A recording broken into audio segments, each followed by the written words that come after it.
Oh yes, jadi kita Hanhire sendiri membantu beberapa companies within environmental and renewable energy sector.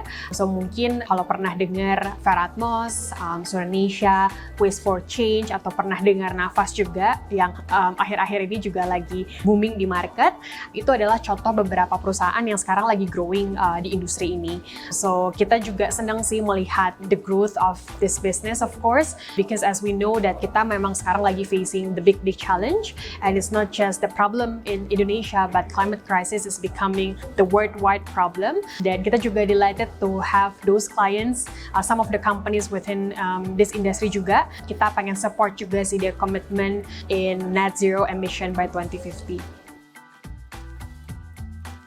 Jadi ada beberapa posisi sebenarnya yang lagi high demand di market, tapi specifically for environmental sector, I would say role-role yang related sama carbon itu lagi naik banget ya akhir-akhir ini.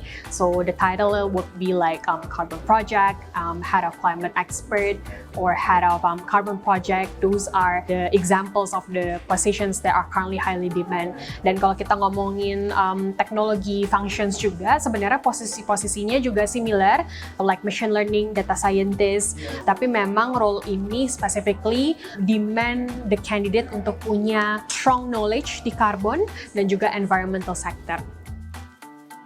So sebagai recruitment consultant, I would say the top priority yang harus kita lakukan adalah untuk deeply understand each of our client. Jadi despite which clients ya yang kita sekarang lagi kerja sama, misalnya client di financial services atau environmental services, teknologi, I think the first thing first that we need to do is to deeply understand each of our clients. And in order to achieve that, pastinya kita harus conduct the deep research about the business to understand what's their product, what's their services, what's their unique selling point in comparison to other competitors. I think those points are the key factors yang akan mempengaruhi kandidat-kandidat kita untuk pindah ke perusahaan baru. Dan specifically buat posisi-posisi yang dicari oleh klien kita, mungkin kalau kita bisa ambil contoh seperti environmental services, itu posisinya lumayan niche dan termasuk baru di market.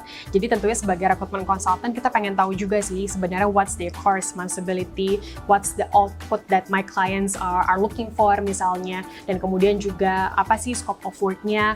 Untuk bisa mengerti itu tentunya kita harus understand juga about the position dan kemudian menemukan kandidat yang tepat untuk posisi ini.